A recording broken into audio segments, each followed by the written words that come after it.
right now, as you watch this video, a nurse finishing a 12-hour night shift is checking her bank balance at a red light, praying her paycheck cleared before her rent auto-drafts. A software engineer making $95,000 a year is quietly skipping lunch because his credit card is maxed and payday is 4 days away. And a retired teacher in Ohio is choosing between her blood pressure medication and groceries this week. These aren't people who made terrible decisions. These are people who followed every rule they were taught. They went to school, got jobs, paid their bills, did everything right, and yet 78% of Americans are one missed paycheck away from financial disaster. Not 18%, not 38%, 78%. So here's the question nobody in the mainstream is asking: what if the problem isn't the people? Stay with me, because what I'm about to show you in the next 15 minutes will completely change how you see the American financial system. And more importantly, it will show you the exact escape route that most people never find. Let's start with cold, hard facts. Because before we talk about solutions, you need to understand the true scale of what's happening. According to a 2024 LendingClub report, 78% of Americans live paycheck to paycheck. That includes people earning over $100,000 a year. In fact, 1 in 3 six-figure earners, people making more than you might expect, still can't cover an unexpected $400 expense. Let that sink in. The Federal Reserve's own data shows that 37% of Americans couldn't cover a $400 emergency without borrowing money or selling something. Not $4,000, not $40,000, $400. The cost of a car repair, a medical copay, a broken appliance. Meanwhile, total American consumer debt has crossed $17.5 trillion. Credit card debt alone hit a record $1.13 trillion in early 2024. The highest ever recorded in U.S. history, and the average American household carries $8,000 in credit card debt at an average interest rate of 21.5%. Let me do that math for you. If you carry $8,000 in credit card debt and only make minimum payments, you will pay it off in 23 years and pay nearly $14,000 in interest alone. You borrowed $8,000. You paid back $22,000. That's not a personal finance problem. That's a structural trap. And understanding why this trap exists at Trapwad is the first step to escaping it.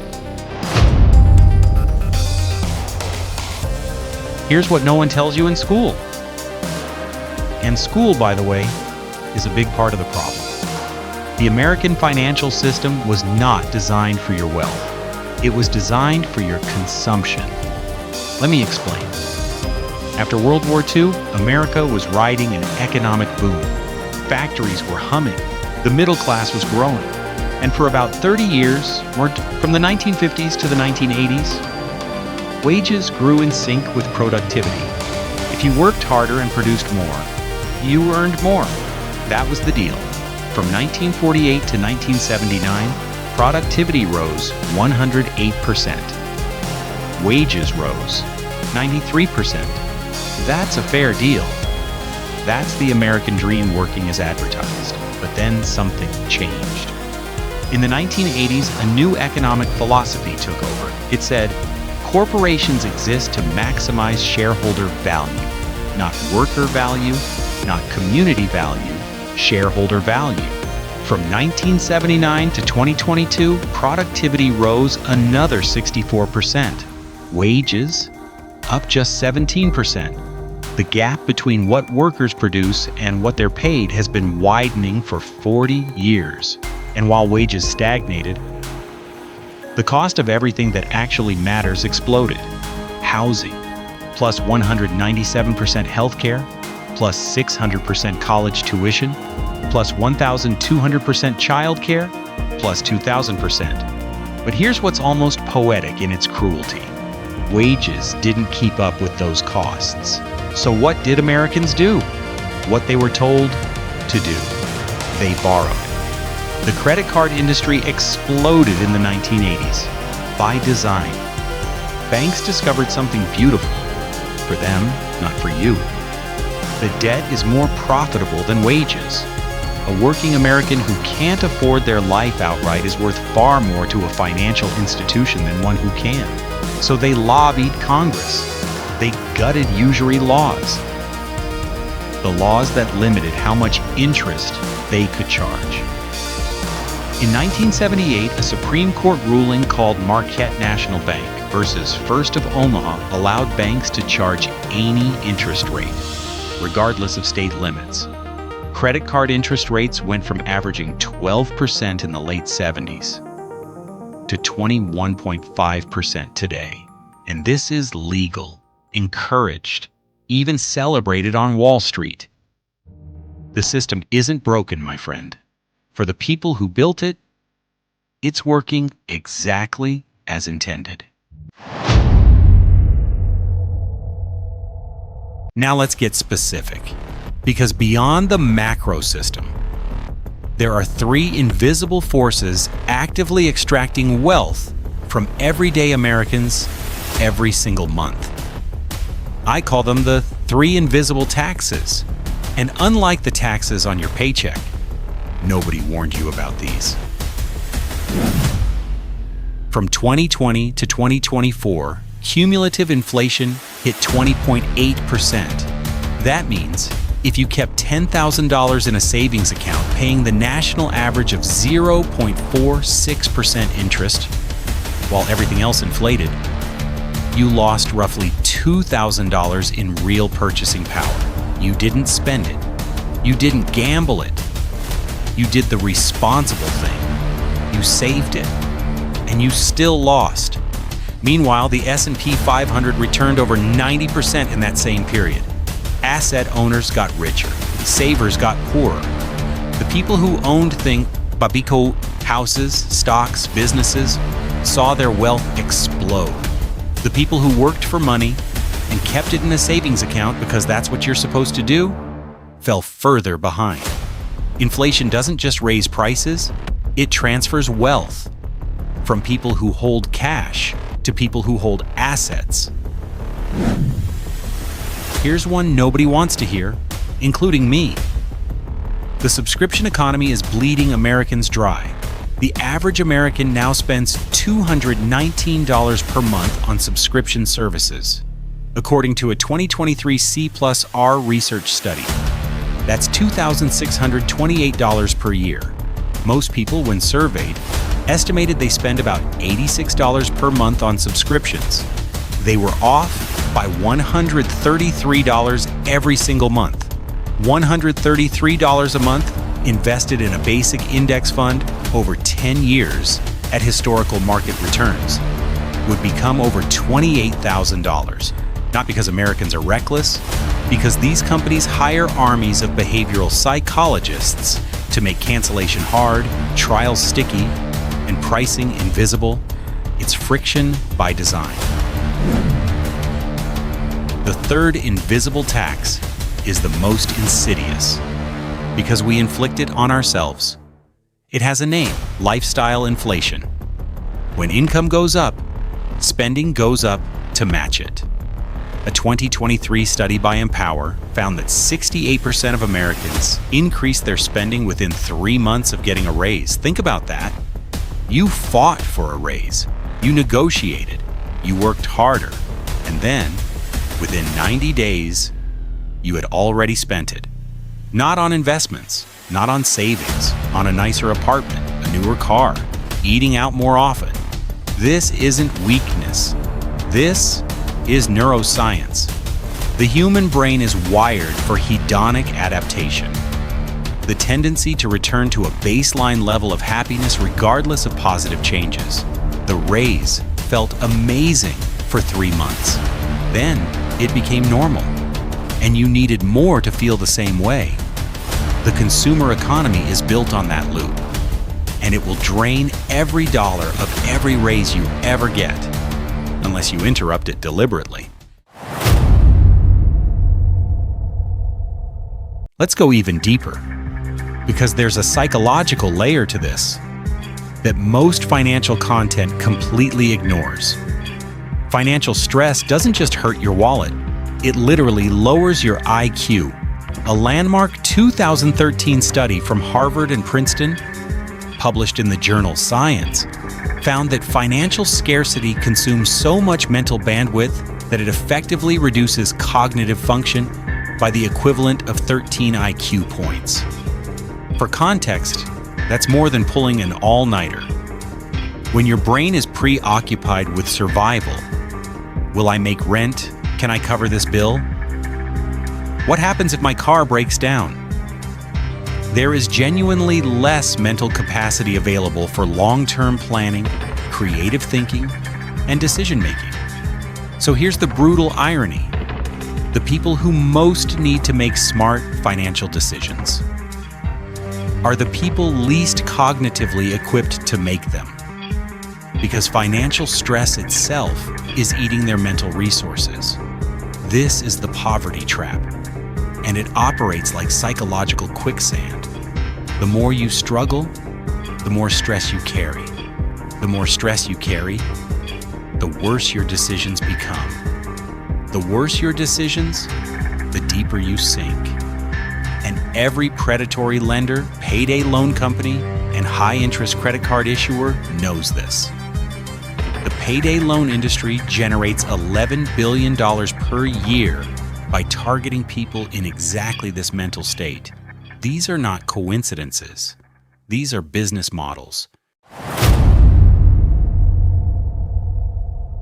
Okay, I've spent the last 13 minutes showing you the cage. Now let's talk about the door. Because there is a door, and the data tells us exactly where it is. I want to be clear. This isn't about cut your lattes advice. This is about structural shifts that have actually moved the needle for real people. The single most effective personal finance intervention, backed by behavioral economics research, is automation. Not willpower, not budgeting apps. Automation. A 2001 study by Richard Thaler and Shlomo Benartzi, the researchers behind the Nobel Prize winning Save More Tomorrow program, found that simply automating retirement contributions increased savings rates by 300% over 3 years. Not because people changed their values, because they removed the decision entirely. The framework is simple. Every payday, before you see the money, a fixed percentage moves automatically to an emergency fund, to a retirement account, to an investment brokerage. You live on what's left. This isn't deprivation. This is engineering your behavior instead of relying on motivation that will fail. Start with just 1% of your income. Next month, bump it to 2%. You won't feel it. But over 10 years, you'll see it. The data on wealth building is remarkably consistent across every income level. Wealthy people own things. Everyone else rents their time. The Federal Reserve's Survey of Consumer Finances shows that the top 10% of American households hold 89% of all stocks. Not because they're smarter, because they understood one thing early. Income pays your bills. Assets build your wealth. $1,000 invested in a simple S&P 500 index fund in 2004 would be worth over $8,300 today, without touching it. That same $1,000 kept in a savings account would be worth approximately $1,200. The gap between those two numbers, over a lifetime, is the difference between working until 70 and retiring at 55. You don't need to be rich to start buying assets. You need to start buying assets to get rich. Fractional shares, ETFs, index funds, REITs. Digital real estate. The entry point has never been lower. The cost of waiting has never been higher. The final structural shift, and arguably the most powerful one available to you right now, is this. One income stream is a single point of failure. The IRS data on millionaires shows that the average millionaire has 7 streams of income. I'm not saying you need 7 sources of income tomorrow, But what if you had two? Here's what's different now compared to any other time in history. The internet has made it possible for a person with zero startup capital, no existing audience, and no special credentials to build a global income stream. YouTube, digital products, newsletters, freelancing, content licensing. Goldman Sachs projects the creator economy will reach $480 billion by 2027. The tools are free. The platforms are free. The audience is global. What's rare is the consistency to show up before it pays. Most people quit 90 days before their channel, their newsletter, or their product starts gaining traction. Don't be most people. Let's come back to the title of this video. Why do 78% of Americans live paycheck to paycheck? And is it their fault? Here's my honest answer. The system is rigged. And personal responsibility still matters. Both of those things are true. At the same time, the system stacked the deck against you. Wages didn't keep up. Housing exploded. Student debt became a life sentence. Healthcare became a luxury. And a predatory financial industry turned your desperation into their revenue. That is real. That is documented. That is not your imagination, but understanding the system doesn't mean surrendering to it. Every single generation has had people who looked at the same broken system and built something anyway. Not because the system helped them, but because they stopped waiting for it to. The nurse checking her balance at the red light. She deserves better. The software engineer skipping lunch. He deserves better. The retired teacher choosing between medication and groceries. She absolutely deserves better. And they can have better. But it won't come from the same institutions that built the cage. It will come from information, from strategy, from beginning. Even when beginning feels impossible. The gap between where you are and where you want to be isn't made of luck.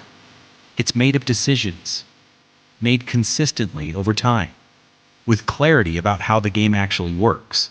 Now, you know how the game works. What you do next is up to you. If this video gave you a new way of seeing your financial reality, share it with someone who needs it. And if you want to go deeper, the next video covers exactly how to build your first income asset from zero, using nothing but your time and a smartphone.